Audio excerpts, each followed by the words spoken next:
Merci de votre attention, madame, monsieur. Dans l'actualité, ce lundi, les énergies renouvelables. On évoque ce soir la gestion qui est faite de la politique commune mise en place dans l'espace mois depuis 2 ans. Une séance de renforcement de capacité des principaux acteurs de ce programme a lieu en ce moment. À Lomé, des précisions en début de journal. À suivre aussi cette enquête urbaine réelle sur l'équité en santé en milieu urbain. Les résultats révèlent de grandes disparités dans le traitement des pathologies selon la zone où le patient se trouve. Il est mieux ou moins pris en charge. Résultats soumis à l'étude depuis ce matin. Enfin, les législatives en Haïti, le vote a été émaillé d'incidents. Au moins 300 000 électeurs n'ont pas pu voter. Le retard de 4 heures constaté à l'ouverture des bureaux de vote pourrait bien expliquer cette situation. Voilà, madame, monsieur, le sommaire, bienvenue. Voici le journal. Bonsoir et excellent début de semaine. L'actualité, on évoque d'abord les énergies renouvelables dans l'espace urbain. Une politique commune, vous le savez, est mise en œuvre dans les États membres.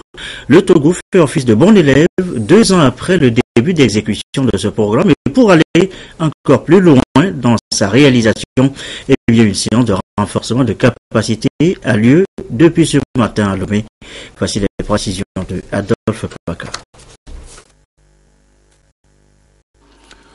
Voici un château d'eau alimenté depuis quelques mois en énergie solaire au village de Djimini dans la préfecture de Hao. À côté, une pompe et des lampadaires alimentés par la même source. Je viens de les toucher avant de venir ici. Depuis 2014 que nous avons eu ces installations de la part de l'UMOA et de Saber. Les peines qu'on faisait pour aller chercher de l'eau dans les rivières, tout ça là, c'est réduit pour les femmes en général et nous les hommes aussi. Donc cela nous fait gagner du temps pour les travaux champêtres. Tout ceci grâce à l'initiative régionale pour l'énergie durable dans sa composante énergie renouvelable de la commission de l'UEMOA lancée en février 2013. Parmi tous les pays de l'espace, le Sénégal, le Bénin et le Togo ont pris de l'avance. Au Togo, 19 systèmes d'adduction d'eau potable, 1680 kits d'éclairage et 220 lampadaires photovoltaïques ont été installés dans près de 30 localités. Pour assurer l'entretien et la gestion durable de ces équipements, la Saber, en tant que maître d'ouvrage, procède d'ores et déjà à la mise en place de mécanismes de gestion et de suivi. Les installations sont finies et nous reviendrons sur comment pérenniser ces équipements, d'où l'objet de cet atelier-là. Comment faire pour assurer un entretien, pour assurer une maintenance et comment faire pour que on soit sûr qu'on peut développer ce qui est déjà fait. Avec cet appui de l'UEMOA, le Togo compte dans sa politique de développement faire des énergies renouvelables une priorité, un vecteur de développement. Dans le mix énergétique, notre objectif c'est d'ici 2020, c'est de faire des énergies renouvelables une priorité pour que le taux puisse aller jusqu'à 10% des sources d'énergie que nous exploitons actuellement. Ces installations dans les 3 pays, le Sénégal, le Bénin et le Togo, impactent déjà la vie de 6 millions d'habitants en milieu rural comme urbain, avec un accès à l'eau potable pour plus de 30 000 personnes et une réduction de 120 000 tonnes d'émissions du CO2.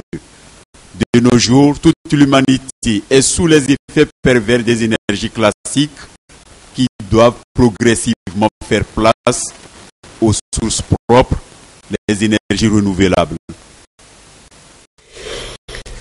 Voilà, des énergies renouvelables de plus en plus prisées, presque imposées aujourd'hui par les changements climatiques, on vient de l'entendre. Aucun pays n'échappe au phénomène. Des programmes nationaux d'adaptation sont d'ailleurs définis ici et là pour une meilleure synergie d'action dans leur région. L'exemple ici à Kara, sur place, Nestor Boussou.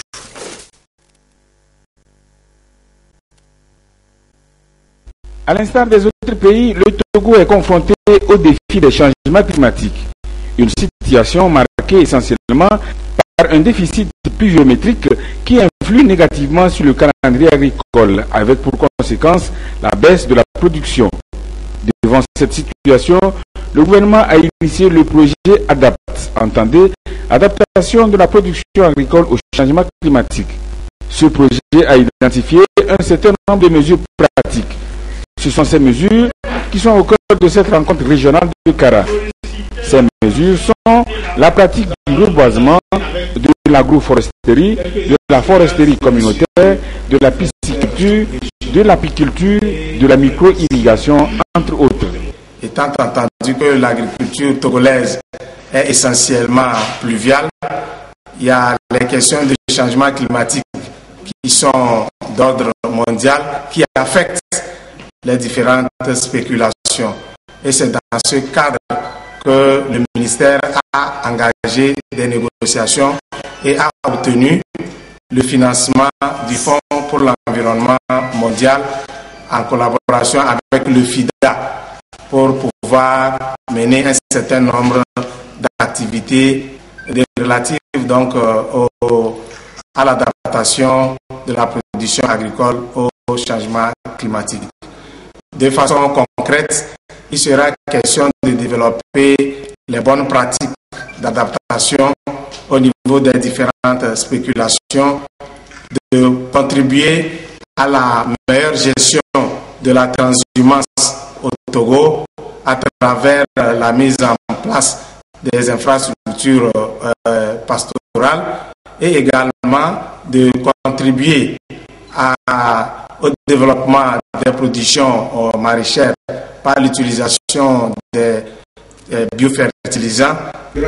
Le projet d'adaptation de la production agricole au changement climatique a été élaboré en tenant compte du PANA, Plan d'action national d'adaptation au changement climatique. Il est la quatrième composante du projet d'appui au développement agricole au Togo, PADAT, qui constitue le premier jalon dans l'opérationnalisation du programme national d'investissement agricole et de sécurité alimentaire. Que nous avons jugé utile. Et dans cette lutte contre les changements climatiques, eh bien, la jeunesse s'engage notamment dans la perspective de la conférence de Paris, le cas ici de la jeunesse francophone pour l'eau. Le mouvement initie depuis ce matin une rencontre nationale pour justement accompagner le processus. Le compte rendu Antoine Tourmont-Vavor.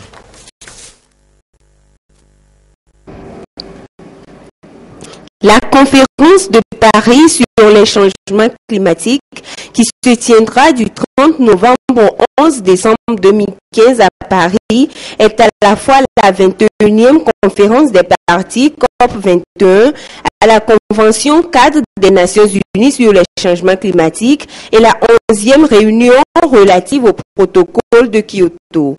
En prélude à ce sommet, une rencontre nationale s'est tenue pour discuter des enjeux, une initiative de la jeunesse francophone pour l'eau. Nous sommes dans les processus préparatoires de la COP21, mais avant de la COP 11.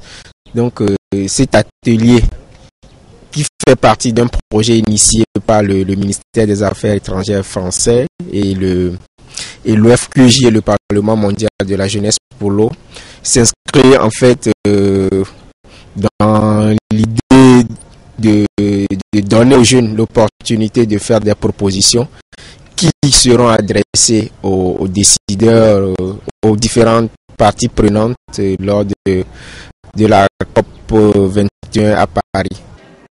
La France, le pays organisateur, s'est d'ores et déjà mobilisé pour être un modèle dans la lutte contre le dérèglement climatique. Il y a l'action propre à Paris, en France, d'organisation avec, je dirais, secrétariat général et un comité, donc pour organiser au Bourget, donc la venue de la COP 21 avec donc l'accueil des officiels.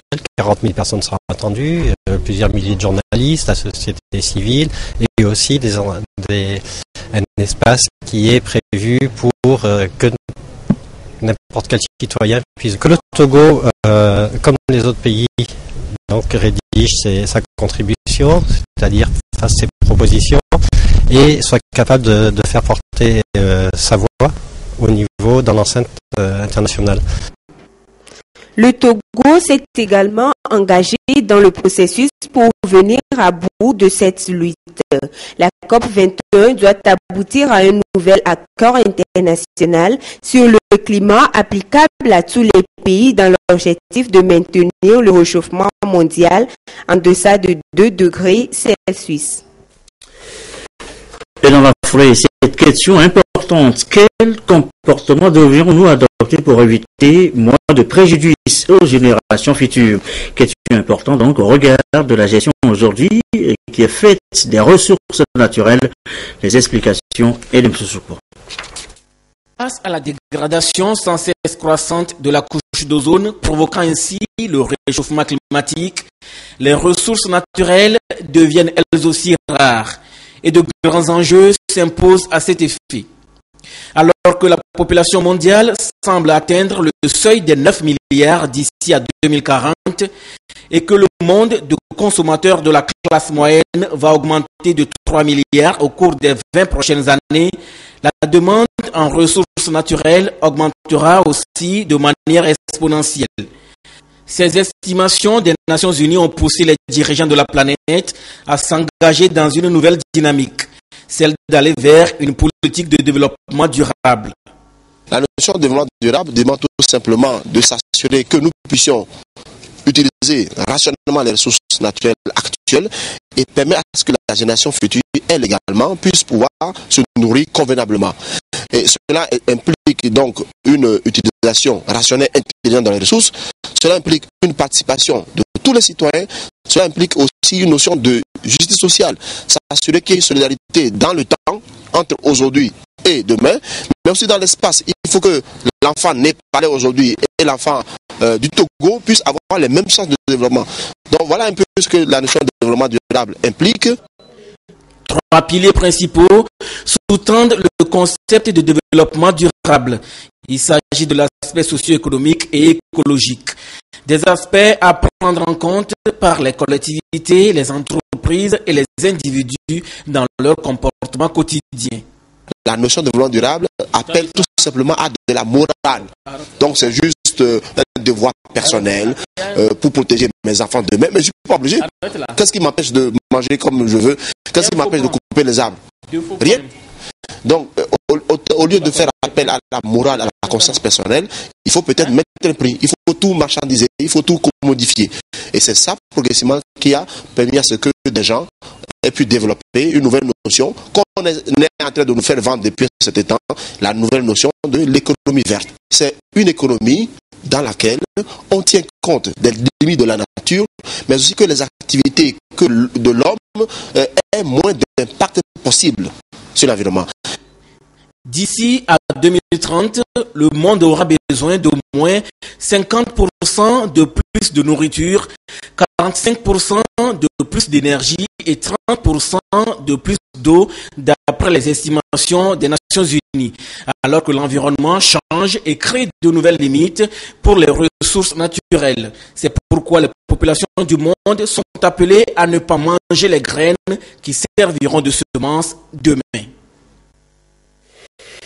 À signaler également dans l'actualité ce soir, cette séance de formation sont concernés artistes et journalistes membres des instances dirigeantes de la MUAGE, la mutuelle des artistes et journalistes du Togo. C'est aussi délégation à l'organisation du secteur informel qui est derrière l'initiative. Les précisions de Edem Sosoko. L'instance dirigeante de la MUAGE, mutuelle des artistes et journalistes du Togo, s'approprie le concept de la mutualité. La délégation à l'organisation du secteur informel d'OSI accompagne ces journalistes et artistes dans l'opérationnalisation de leur mutuelle et de sa bonne gestion.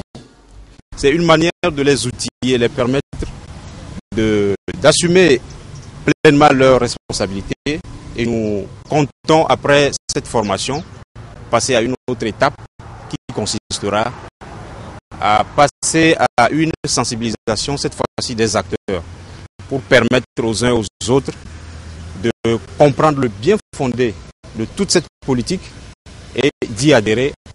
Cette formation prépare les acteurs à l'adoption très prochaine d'un plan d'action de leur mutuelle, laquelle mutuelle va permettre aux adhérents d'améliorer leurs conditions de vie et de travail. Il s'agit de mutualiser les efforts pour pouvoir répondre à un nombre de préoccupations qu'on ressent, à des besoins qu'on ressent. Par exemple, on peut considérer un certain nombre d'aspects liés, par exemple, aux moyens de travail. Parce que les gens qui sont dans un secteur donné peuvent éprouver des difficultés à accéder aux moyens de travail, au financement, à avoir les moyens qu'il faut pour améliorer leurs revenus. Ils peuvent éprouver des difficultés à accéder à la protection sociale, notamment à l'assurance maladie. Et ces personnes, que ce soit dans un cadre professionnel, ils peuvent se dire, c'est par exemple l'exemple des journalistes, ils peuvent se dire, nous allons nous mettre ensemble, conjuguer nos efforts, mutualiser nos moyens pour permettre à tous et à chacun d'accéder aux moyens de travail, aux moyens de production, pour accéder à la protection sociale, notamment par exemple à l'assurance maladie. La dossier veut donc faire en sorte que le secteur informel puisse se développer à travers des mutualités. Une idée innovante, si l'on sait que l'informel occupe plus de 80% de la population active et contribue à hauteur de 40% au PIB. On en vient maintenant à cette enquête. Nous l'annoncions en titre tout à l'heure. Enquête sur la santé en milieu urbain. Elle révèle des inégalités dans la prise en charge des pathologies dans le système sanitaire togolais, selon qu'on soit d'une zone A ou d'une zone B. Eh bien, le traitement est différent, en croire les résultats de cette enquête menée par Urban Health. Les résultats sont d'ailleurs à l'étude depuis ce matin, justement sur ces nombreuses disparités constatées. Les précisions, Victorine Laïssa, Charlotte Moussima.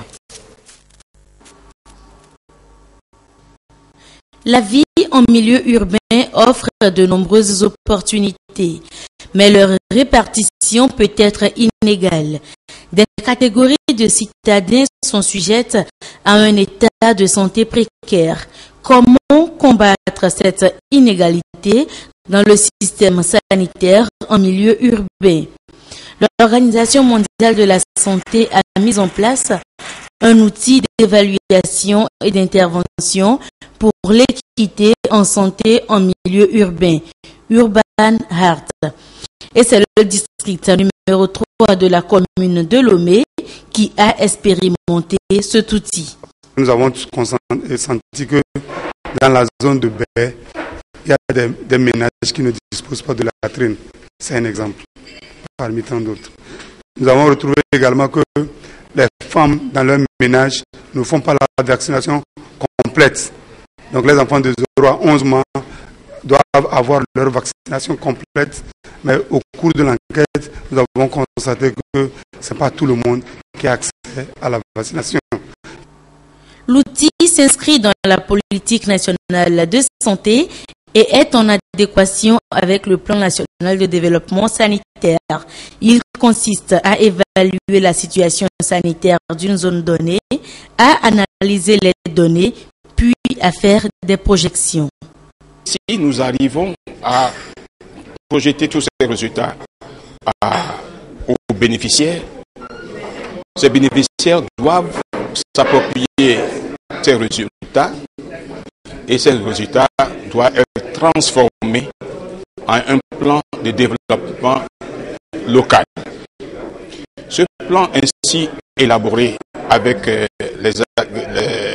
les acteurs va devenir un outil de plaidoyer pour mobiliser des ressources au niveau local. Le taux de mortalité infantile, de diabète, de chômage, le taux d'accès aux ouvrages d'assainissement, d'eau potable sont entre autres des indicateurs qui participent à la réalisation de l'enquête. Finalité, impacter le système sanitaire togolais. Il n'y aura pas de discrimination envers les indigents et les pauvres ou bien les riches. Et tout le monde doit avoir accès à ceci. Et cela va faire la fierté du Togo. Et les pauvres seront aussi à l'aise pour accéder aux soins. Et ça va améliorer au fur et à mesure l'environnement sanitaire. Le Togo fait partie des 10 pays au monde à avoir introduit cette approche qui réduit sensiblement les inégalités dans les communautés. Si les résultats se révèlent concluants au sortir de cette rencontre, l'approche Urban Heart s'étendra à d'autres districts du pays. Il est 20h et presque 18 minutes à l'étranger maintenant. Les législatives en Haïti d'abord. 5 800 000 Haïtiens ont été appelés aux urnes ce week-end pour le premier tour des élections législatives, des élections organisées avec 4 heures de retard. Le scrutin a été d'ailleurs émaillé d'incidents. 300 000 personnes électeurs n'ont pas pu voter. Regardez cette scène. 1800 candidats, des dizaines de partis en lice. La confusion règne pour les premières élections législatives en Haïti depuis 4 ans. Dimanche, peu d'Haïtiens se sont rendus aux urnes. Le président du pays, Michel Martelly, a voté de son côté à la mi-journée, optimiste sur la tenue du scrutin. De manière générale, tout se passe bien. Certains bureaux connaissent des difficultés, mais nous avons déjà connu ce genre de scénario dans des élections précédentes. 3 bureaux de vote auraient été saccagés dans la capitale Port-au-Prince. Selon la police nationale, 26 centres en tout dans le pays ont fermé leurs portes à cause des violences. Devant les urnes jetées au sol et les bulletins déchirés, certains citoyens ne peuvent contenir leur colère. Les gens ont envie de voter, mais pendant ce temps, les bulletins sont à terre, les bureaux sont détruits. Les pilleurs vont contre la volonté populaire. Ils bafouent encore une fois la démocratie. Corruption, clientélisme, le pays est enlisé dans une profonde crise politique depuis plusieurs années. Et pour le directeur du journal Haïti Monde, interrogé sur France 24, cette campagne n'a pas permis de prendre en compte les préoccupations de la population. Les problèmes de chômage, de vie chère, de sécurité, de production, d'économie n'ont pas été abordés. 5 ans après le séisme qui a fait plus de 230 000 morts et jeté 1,5 million de personnes à la rue, Haïti est toujours le pays le plus pauvre du continent américain. Les 3/4 de sa population vivent avec moins de $2 par jour. Et aux États-Unis, l'anniversaire du décès de Michael Brown tourne plutôt à l'affrontement avec la police à Ferguson. Et des coups de feu ont été échangés, faisant au moins un blessé grave parmi les manifestants. Michael Brown, eh bien, c'est ce jeune noir qui a été désarmé puis tué par un policier blanc. C'était l'année dernière. L'agent ne sera pas inculpé, ce qui a d'ailleurs rajouté à la tension déjà vive dans le pays. Pacifique en hommage à Michael Brown, entaché par des coups de feu. La panique s'empare alors des manifestants et des médias qui cherchent un endroit pour se mettre à l'abri. Plusieurs balles sont venues se loger dans ces voitures. Une 50aine de casseurs auraient également pillé un magasin de cosmétiques. Durant la soirée, les manifestants ont provoqué les policiers, parfois violemment. Nous ne tuons pas vos enfants, pourquoi vous tuez les nôtres? Nous leur avons donné plus d'une quinzaine d'ordres de dispersion et nous avons été très patients. Mais au bout d'un moment, s'ils ne le font pas, nous allons devoir prendre des mesures.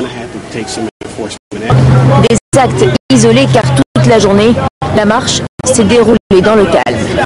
La famille de Michael Brown en tête, avec des t-shirts à son effigie. Quelques minutes avant, les manifestants se sont rassemblés sur les lieux où le jeune homme est mort. 4 minutes 30 de silence, symbole des 4h30 passées par Michael Brown face contre terre, avant d'être transporté à la morgue. Les discours s'enchaînent ensuite. Les manifestants veulent se montrer unis face au racisme et à la violence policière. Ferguson, Brooklyn, Détroit, Chicago. Je vois Michael Brown dans le visage de mon fils tous les matins. Il doit exister une ville, une planète, un quartier, une rue, un village, un système solaire, un endroit sûr pour nos garçons et pour nos filles. La mort de Michael Brown avait provoqué une vague de colère à travers les États-Unis. Le jeune homme a été abattu de 6 balles à la tête et au buste à la sortie d'une épicerie où il est suspecté d'avoir volé une boîte de cigares.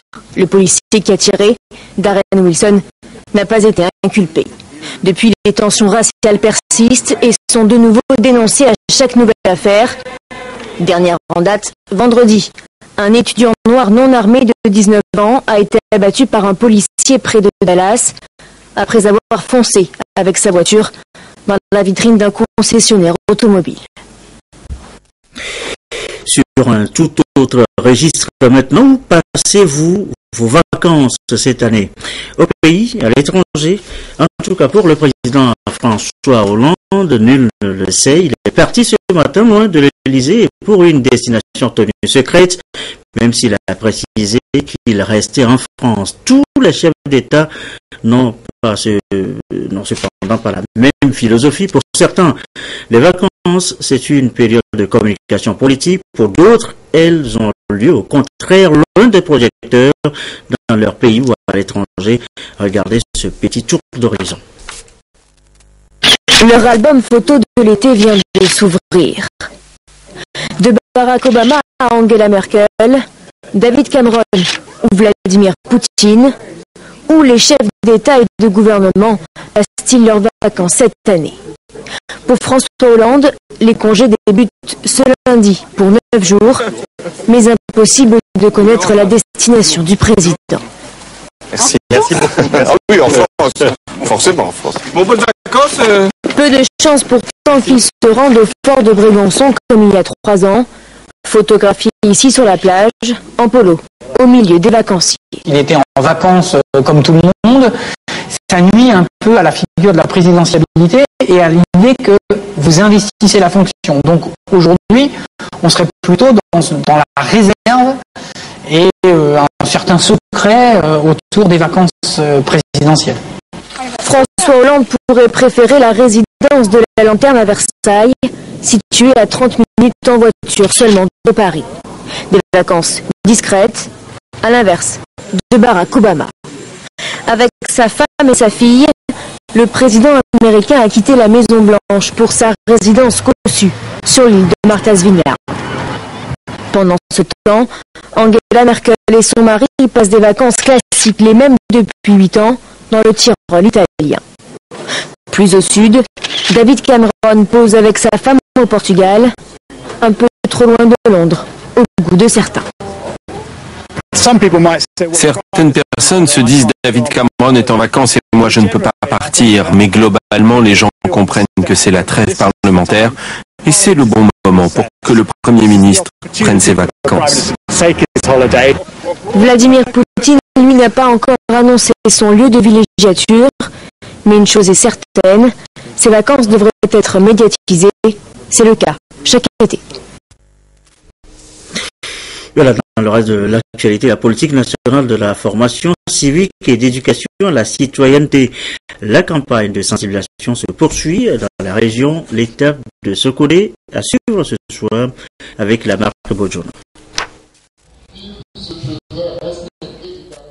Initié par le ministère de la Communication, de la Culture, des Sports et de la Formation civique, cette campagne de vulgarisation de la politique nationale de formation civique et d'éducation l'éducation à la citoyenneté a pour but d'amener le citoyen à s'approprier et à vivre les valeurs républicaines à travers une citoyenneté active. La rencontre vise également à faire de la formation civique et de l'éducation à la citoyenneté un levier d'émergence d'une société nouvelle, épanouie et responsable. Nous mettons l'accent sur les valeurs contenues dans cette politique nationale de formation civique et d'éducation à la citoyenneté. Les valeurs de respect de l'autre. Les valeurs d'acceptation de l'autre. Le respect de la cohésion nationale en vue d'inciter et de renforcer en eux la cohésion nationale, la solidarité. Nous insistons aussi sur le respect des institutions de la République et de l'autorité. Nous insistons également sur disons, l'amour de la patrie qui a quitté les Togolais depuis le déclenchement du processus démocratique. Il y a de cela un cas de siècle. Cette politique nationale de formation civique et d'éducation à la citoyenneté a pour objectif de remédier à l'incivisme grandissant que vit le Togo depuis le déclenchement de son processus démocratique en 1990 et qui risque d'hypothéquer la paix, la stabilité et les efforts de redressement économique du pays. À l'école de la motivation maintenant, jeunes chefs d'entreprise viennent de boucler une semaine de formation sur le développement personnel. Le compte rendu, Emmanuel Adjaglo, président d'Inso. Faire de la motivation un réflexe chez les jeunes leaders, surtout les chefs d'entreprise et managers de société. C'est la principale vision de l'Université libre du XXIe siècle. Cette formation d'une semaine initiée par ce centre a permis à ces entrepreneurs d'acquérir des notions de motivation et de développement personnel. Nous avons besoin de tel type pour pouvoir renforcer et rehausser le niveau de vie du Togolais et de l'Africain en général. Moi, ça m'a beaucoup fait du bien. Le motivateur Roméo Chouaké a apporté ses connaissances sur le coaching à ses managers de société afin de les inciter à transformer leurs défis en profit, ce qui pourrait impacter positivement la vie de leurs entreprises.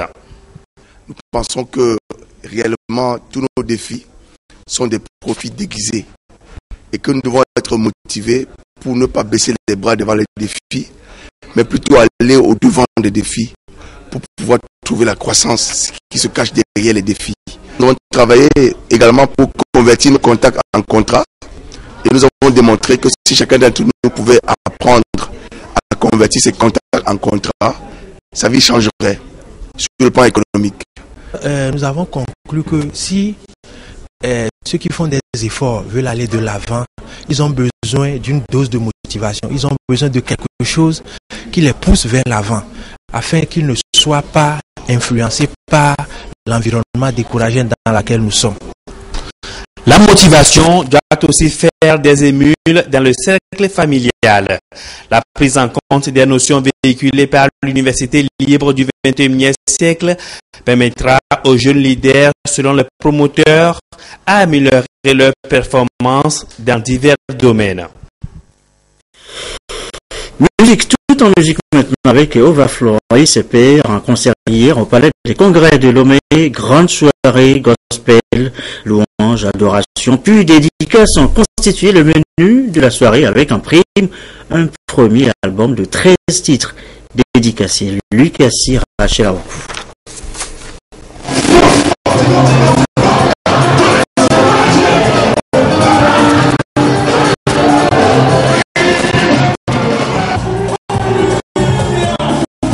de John Ngifty, Rosaline, La Voix Ointe, Shalom Voice, en passant par Guy Rodrigue et Overflow, artistes guest stars de la soirée, ils ont tous émerveillé le palais des congrès de Lomé au rythme des belles mélodies gospel.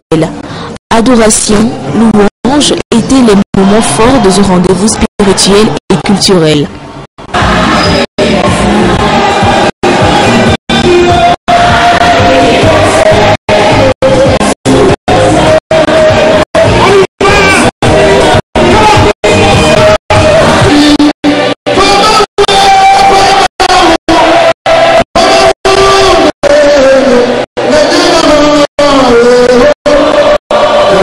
Quand on avait fait la publicité, je ne m'attendais pas à ça, mais bon, quand je suis venue, c'était formidable, quoi. Plus de commentaires à faire dans la mesure où nous avons senti, nous pouvons toucher du doigt la présence de Dieu dans la salle. Vous-même, vous avez été témoin. Je n'ai pas cessé de louer Dieu pendant toute cette soirée-là.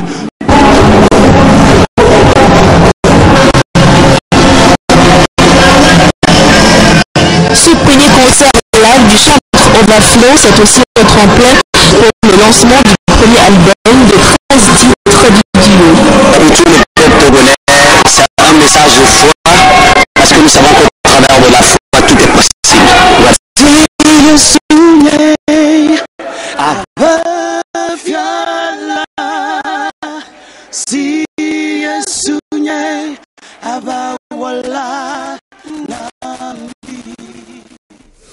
Et voilà, et c'est sur ces belles voix de Dieu que se referme cette édition. On va quand même se quitter sur une dernière image. Sachez que le Togo fait figure de bon élève dans la gestion du programme sur les énergies renouvelables dans l'espace urbain.